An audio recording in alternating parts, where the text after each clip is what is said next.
Hello and welcome to the Secrets of Happily Ever After podcast. I'm your host, Monica Tanner, and I'm super excited about my guest today. He is a fellow author, and I am so excited to discuss his book and dig into the concepts that are so relevant to married couples. My guest today is Tony Miltenberger, but I usually just say Milt because that's your handle, right? Yeah, TW Milt. Yep. Yes, I don't usually have to say the whole thing drawn out. And he is a podcaster, an author, a friend, a content creator, and just a superhuman. And I am excited to discuss this concept of accepting and learning about our own brokenness, as well as our partners, and being able to accept and love each other through all of that. He's the expert, and I cannot wait to hear what you have to say. Welcome, Tony, to the podcast. Monica, it's so good to be on here. Thank you so much for having me on. You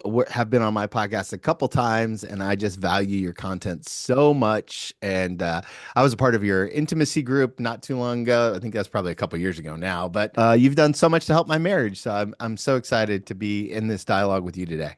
Amazing. First of all, tell me about the book. How did it, what inspired it? What made you want to write about this topic?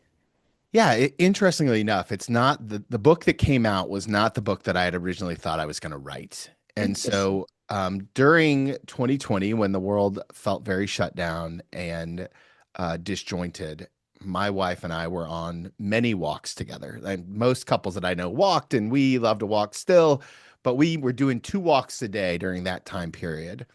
And there was a day in that season where I looked at my wife, her name is Karen, and I looked at Karen and I said, "Babe, I've been here before." And she was like, "Yeah, we were here this morning." And I was like, "No, no, no, not literally. Not the Like same. emotionally, I've been here before." And I had the privilege of serving in the Army for 14 years, the reserves. And during that time period, I was deployed from 2004 to 2005. And one of the things that I began to realize is that prolonged stress turns cracks in our lives into canyons. Ooh. And so prolonged stress is the any kind of stress that where you don't know what's going to happen, you don't know the outcome, right? That season of 2020 was one of those seasons of prolonged stress for the world. But I had also experienced that when I was deployed. Hmm. And there are seasons, when your kids are toddlers, like it's prolonged stress. There's lots of seasons in our life where there's stress that just is around, and it has this ability to take normal things in our life and blow them out of proportion, kind of blow them up, right? So cracks into canyons. You can ignore a crack, you can step over a crack, but you could get lost in a canyon.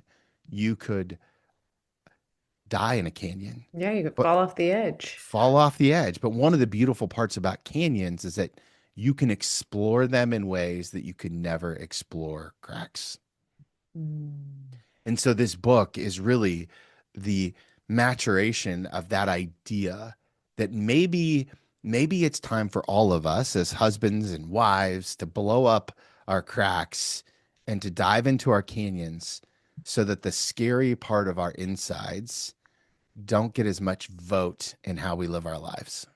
Ooh, that was really deep, and I love the way you said that because the reality is our cracks are so vulnerable, our canyons are so vulnerable, and we expend so much energy trying to protect ourselves and other people from them that they do really run our lives. Like Mhm. they wreak havoc on our relationships, the adaptation of trying to protect. And I always say that it's really hard to have an intimate friendship and a passionate partnership when you can't share all of yourself with your spouse, Yeah, cracks and all. one of the interesting things that happen is that we're all emotional people. Like I've never met someone who's not like, "Oh, I don't have any emotions." Now we emote differently. I'm a extroverted, emotional guy. My wife tends to be a little bit more refrained, a more uh, intentional kind of human. And so here's the truth, though: the wisest leaders that I know, the people that seem to have the greatest level of intimacy, they don't have an absence of wounding or pain. They have an intimacy with it so Hmm. that it doesn't scare them. And so, what I try to help people with, couples specifically, is to kind of challenge them that I don't want you to have an emotional reaction.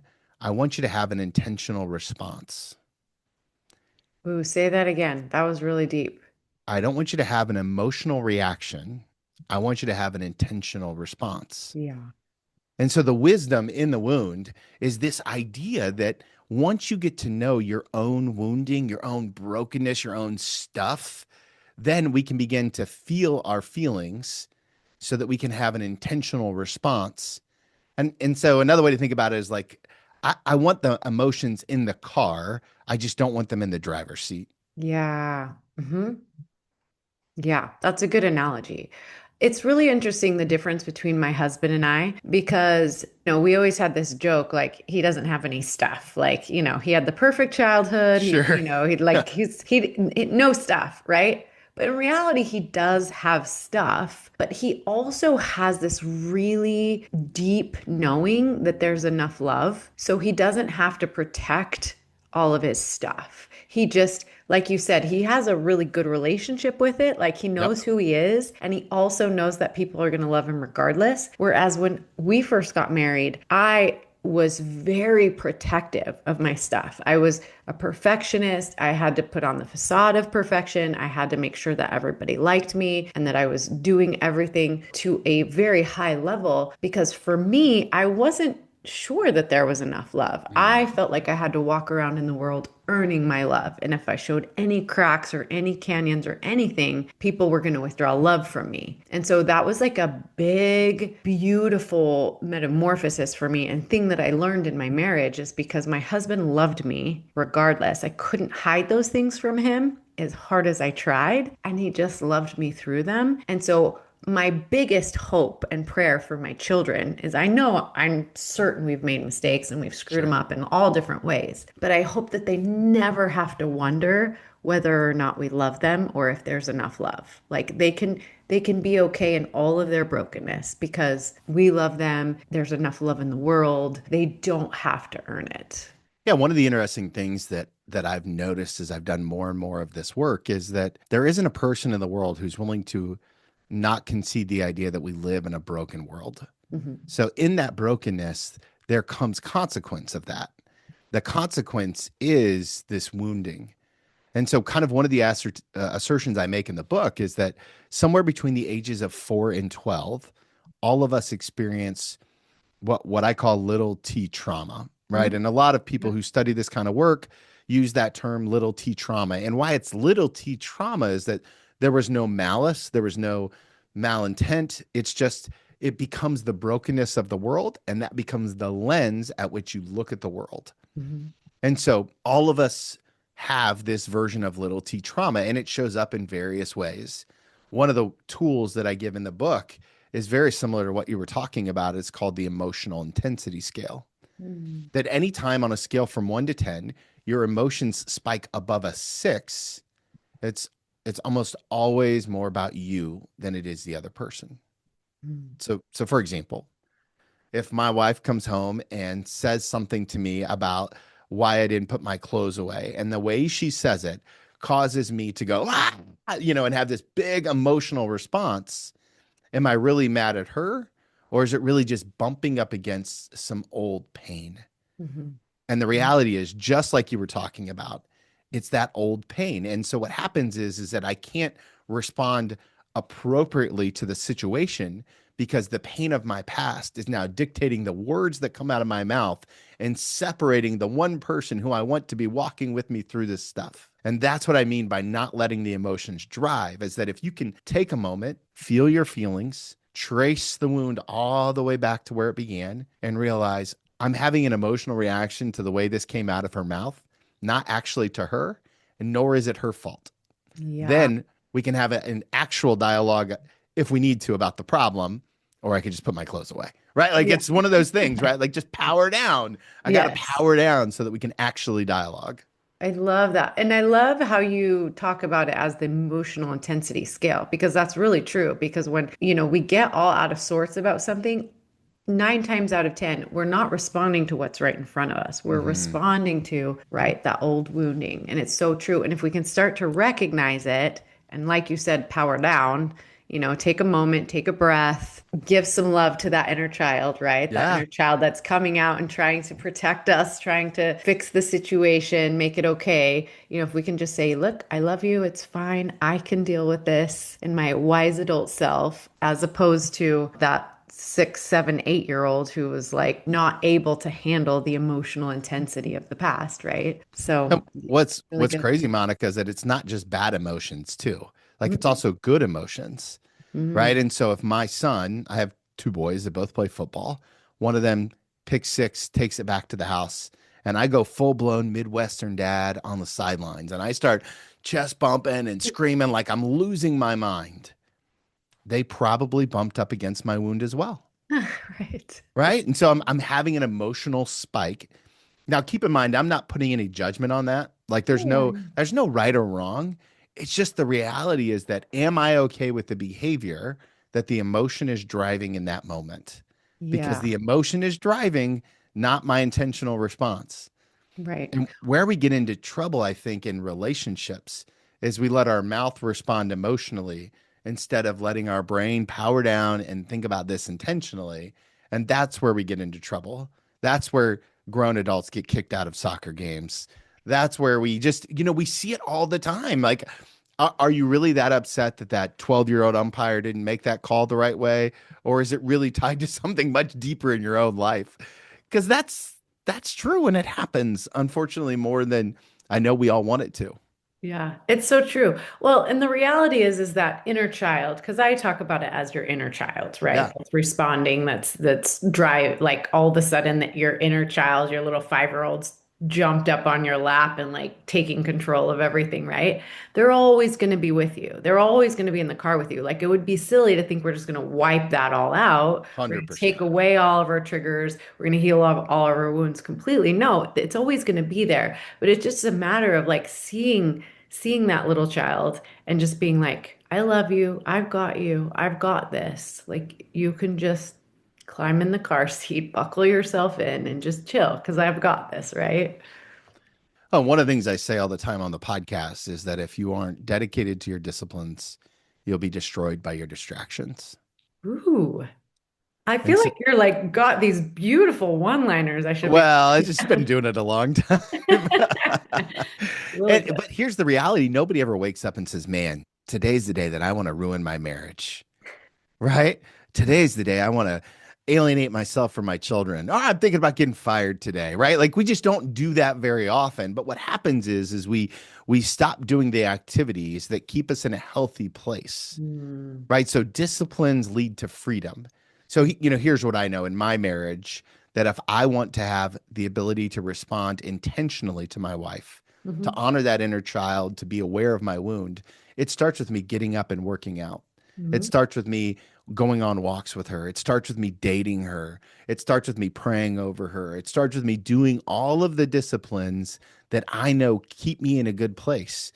Because if not, when something pops off, Mhm. right, whether it's her or me or mother-in-law or whoever, then I'm not in a place to handle it well. Mhm. And that inner child or that emotion or that wounding then jumps into the front seat and takes us straight off the road. Mhm. And so, in my disciplines and my intentionality, then what we get is the gift of guardrails. Mhm. And those guardrails keep us in alignment with where our vision and our mission and kind of where we feel like we're being called to respond to the world. Yeah, that's so good. And I love what you're saying because all of those things that you mentioned, working out, praying, like doing those things, that is what helps you feel good about yourself. Like you're giving yourself what you need, you're showing up in integrity, you're doing the things that you know are right. And that helps you show up as the best version of yourself, right? It's like when we don't do those things, you're right. It's that we don't feel good about ourselves. We have less control over our emotional responses because we're not doing the things that help us be in integrity with who we know we are. Yeah, somewhere along the way, culture has kind of perverted this idea about sacrifice. Oh, I need Mhm. to sacrifice for my spouse, or I need to sacrifice for my kids. And there's probably moments in life that are like that, that there are seasons where but it's brief seasons. Mm, Sacrificial love should not be the foundation of any relationship that you're in. It I has to agree. start with that self love. It has to start with that understanding who you are, what you believe, your values. And, Karen and I have been married for, it'll be 23 years in February. We have very different values, but our mission and our vision for our family are aligned. And so we operate kind of differently, very differently. I'm extroverted. She's a little bit more introverted. I'm the drama queen in our marriage where I just like have big emotive kind of, I need to verbally process everything. And she's like the steady rock. I'm kind of more the entrepreneur. She's more like, maybe we should put this on a spreadsheet. And I'm like, we just do it. Like, let's just sell everything and move, Jump and right? build the parachute on the way Right. down.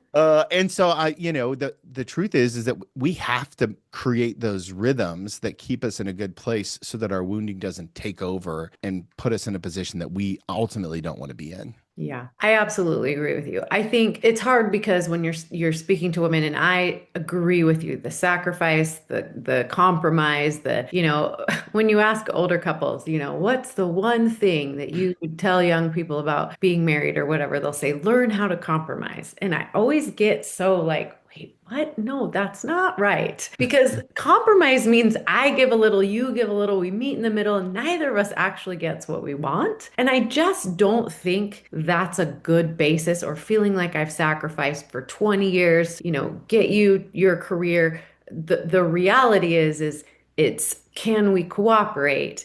Can we make room Mhm. in this marriage for both of us to actually become the best versions of ourselves? I That just say this like I just want couples to be on the same team. Yes. Let's just get on Well, the same and you team. don't Like, have to be the same. You can have yeah, right, very different different goals. players on the same team. That's Yes, 100% right. exactly. You're Yes. both trying to win, but you've got offense, you've got defense, you've got really important jobs that people, And I think most couples don't often establish what winning looks like. well, right. And also, they become opponents, Yeah, right? that's If you right. have different values, different opinions, different stances on things, it's like now we're going to go head to head and see who wins, or to see if I can convince you to think like me, or if I can control, the narrative, like, right? Like if you would just think like me, or if you would just do it my way, we could be happy. And now you've pitted each other against each other. But instead, it's like, can I do can we work together? Can we cooperate? Can we collaborate and come up together with something better than either of us could have on our own? But it's us against the problem. It's us Yeah. and our different viewpoints and perspectives against the thing that's in front of us, not against each other. Yeah, I think one of the things that we got some really good wisdom from a older couple in our life who said, we're just trying to create a home that our kids want to come back to. Mhm. Right. And that's kind of our vision that we're in right now. And we've got a bunch of teenagers. So things are wonky here all the time and it's emotional here all the time. And, we've got one at college and two, one in high school, one in middle school. And so it's kind of just it's a whirlwind. So then our goal is like, we talk about those vision statements. Hey, we want to create a home that our kids want to come back to. And then we have mission statements for seasons. And Mm. so we sit down and talk about that. So like, you know, right now, one of our family phrases is to take the trip. Like we're just in a season where we're taking the trip. My yard looks like garbage, but we're taking the trip, right? Because So we important. we've just decided that this is what we're going to do in this season because we got this college age kid who's playing football up and down the East Coast and we want to go watch games. And so we're going to go take the trip and we're just going to travel and we're going to do it and we'll deal with what we have to deal with later. But we can't get there if you don't do that inner work first to say, what do I need in this? What does she need in this? Because marriage really is just two wounded people bumping up against each other's stuff all the time, trying to figure out how to process it well so that, we can live happily ever after. I agree with you. And I think that's so awesome because you used my language there, happily ever after, but it's about having the communication skills to be able to renegotiate in the different seasons, right? Because it's Hmm. going to look differently. Like when I had little tiny children at home, I didn't want to be leaving and going to work and like doing all that stuff, right? But eventually when they got a little bit older, I was like, no, I mean, I want to be like a steady here, stay-at-home mom at the crossroads, like when they get home from school, when they get Yeah. home from dates, when they, leave for school, like I'm always here. But I also have this really fulfilling thing that I do while they're at school. And my husband and I have had to renegotiate that many times, right? We owned a business together. Then, I pulled myself out of the business. And at one point, I went back to school for a time.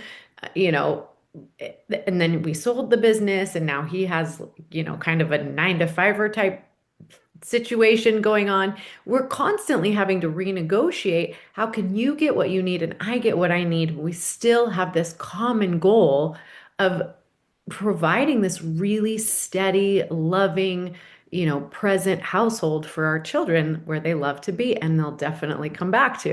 That's also our goal. But what it looks like has to be consistently renegotiated. It can't be like, well, we got married. I thought you were going to be a stay-at-home mom and that was just going to be it. Now I'm super disappointed because you've changed the thing. Like, no, it's like we're constantly different seasons and stages and phases.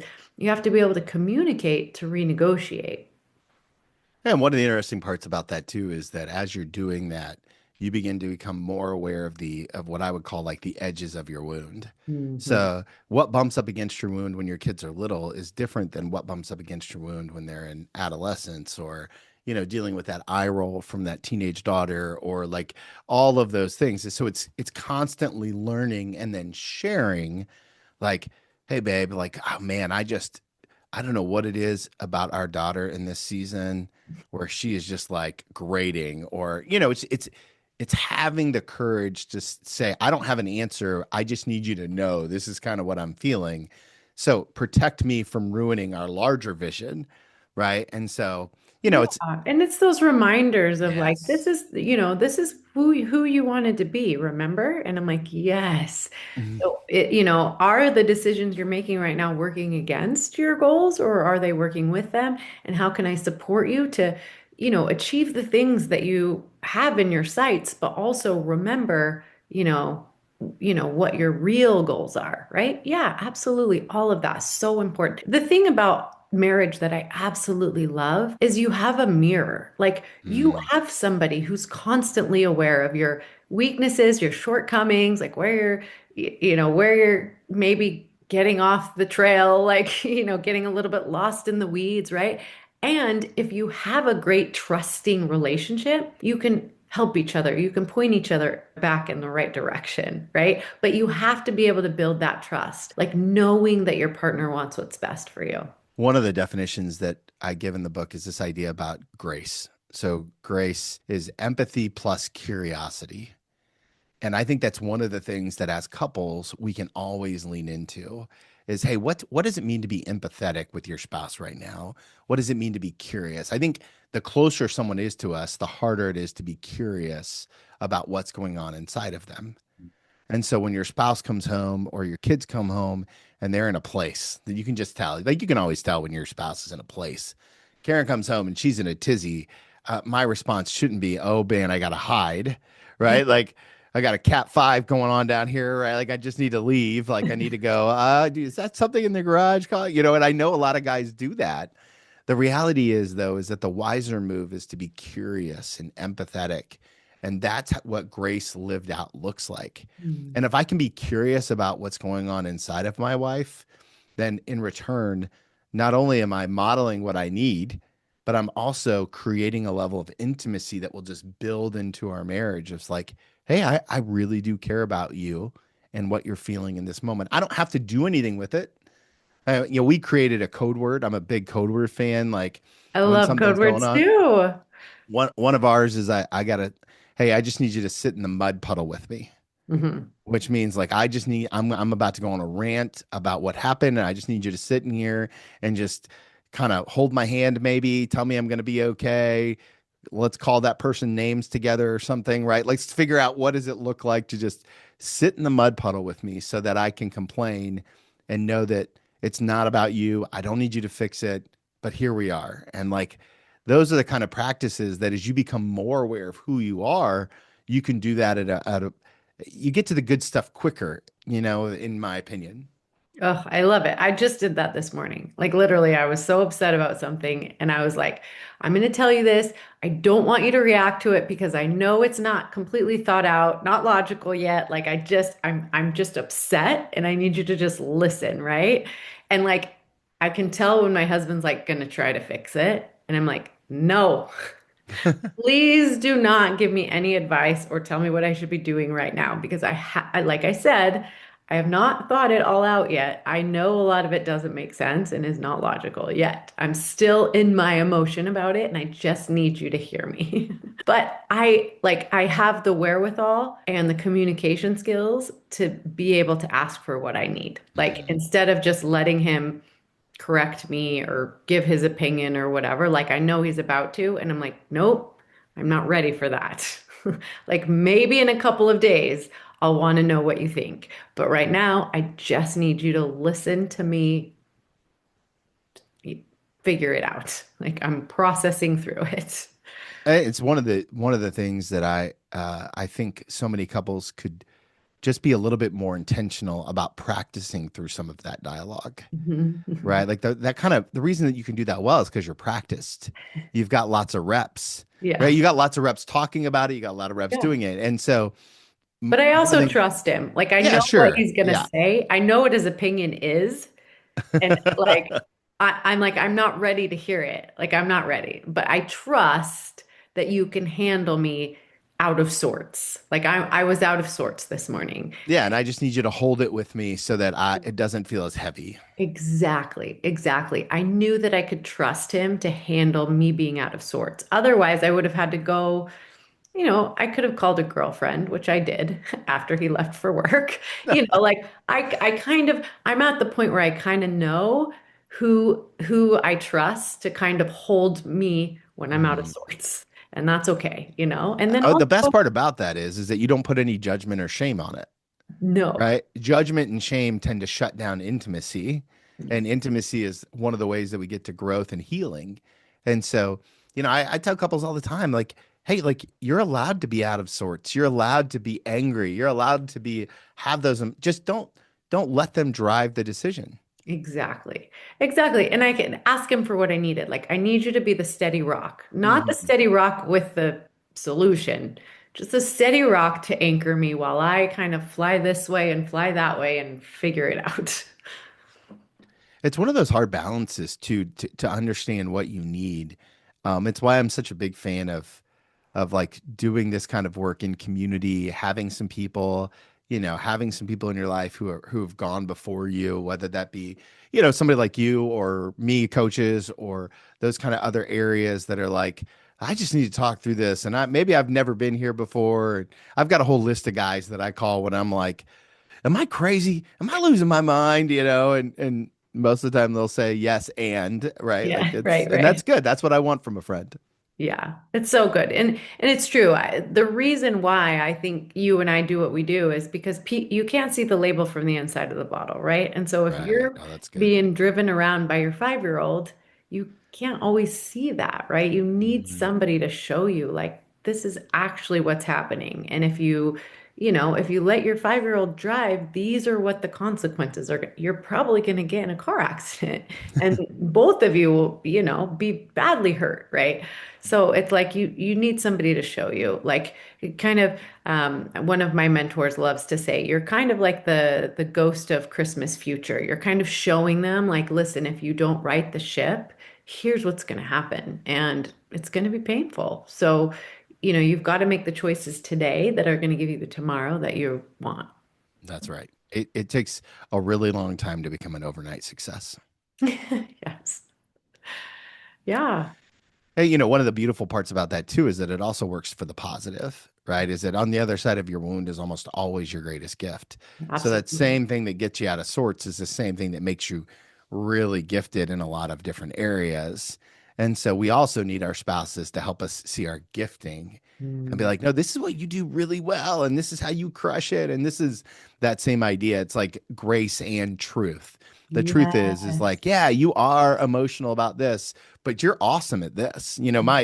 My wound is my parents had unplanned twins when I was 4 years old, and so I went from being the youngest to the middle. And so in my mind, the small t traumatic event that happened was that I felt like I didn't matter anymore. And so I Mhm. felt like I wasn't seen, right? Mhm. So what do I do? Of course, I pick jobs that put me in front of microphones and platforms and people, right? Because I'm We're so driven by that. similar, Tony. I know we are. And so, but here's the unique ability, right? And I would probably guess that we both have it. We have a unique ability to see people. Yeah. And I so when think, yeah. somebody sits in front of me, like I can see it. Now, my wife, when my wife calls that out in me, it comes with a different level of truth because I naturally have my own doubt that that's a good thing. Yeah.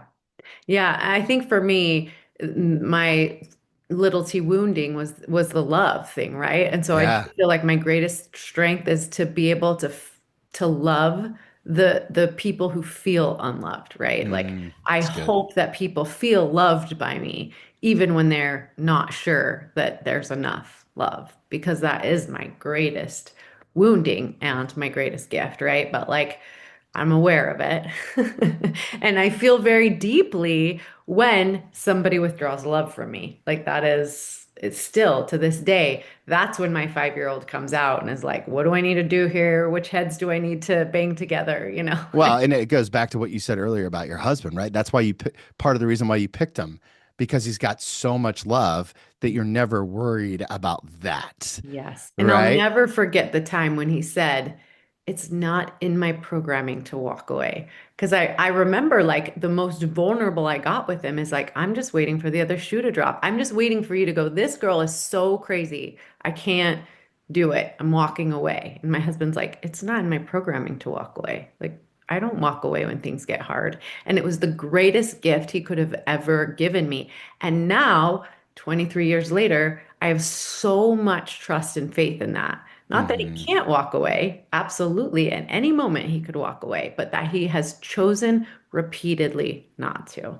What a beautiful gift, right? Like it's every day choosing all of those things, all the disciplines, all that stuff. That's how we stay in the relationship. Like I just firmly believe no one ever falls in and out of, we don't fall in and out of love. We fall in and out of commitment. And it's Yeah. not commitment to monogamy, right? It's commitment to the disciplines of building that life together. So it's like, oh, I'm just going to blow off the date night, or I'm going to blow off physical intimacy, or I'm going to blow all. We just don't need to do that right now. And then eventually, after a season of that, all of a sudden you're in completely different zip codes, Mhm. emotionally, spiritually, physically, intimately, right? Like all of those things just kind of pile on top of each other. And so, if you want to build the life that you desire with your spouse, I would argue that it begins with being really clear about what activities are going to get you there. Right? The process goals, not the outcome goals. So good. Tony, this has been so fun to have this conversation with you. Tell us how we can get the book, and then I want to give you the opportunity to just like lay it on us. Like, what is it that you think is so most important that we should all know? Well, you can pick up the book on Amazon.com or on my website, wisdominthewoundbook.com. It's available wherever books are sold. And so would be humbled and honored if you read it. And then I love your feedback too. So if you have thoughts, leave a review or shoot me an email, tony@twmilt.com. Love it. And And then that piece will of all be listed in wisdom. the show notes. Yes, I want to hear your Oh, wisdom. What is the mm. wisdom that comes from your wound that you feel like is so important for us to know? Yeah, let me just say this. If you're listening to this and you feel out of sorts today, if you feel like you have a string of days that are out of sorts, wisdom isn't the absence of wounding, it's the intimacy with it. And so let me just challenge you to take some time in solitude, take some time intentionally to create a life that has enough space that gives you permission to feel your feelings so that you can show up and be the person that you're called to be the spouse, to be the parent, to be the entrepreneur and the leader, is that when you create space for all of the things that are happening inside of you, the best things will come as a result. And that's my hope and my prayer for you. Dear listener, I hope you've gotten a lot out of this episode because I do feel like you were talking directly to me just now. So thank you, Tony. Thank you for being here. Thank you for the work you do. Thanks for being my friend. And I hope that everyone got what they needed out of this episode because I know I certainly did. Thank you. Thank you.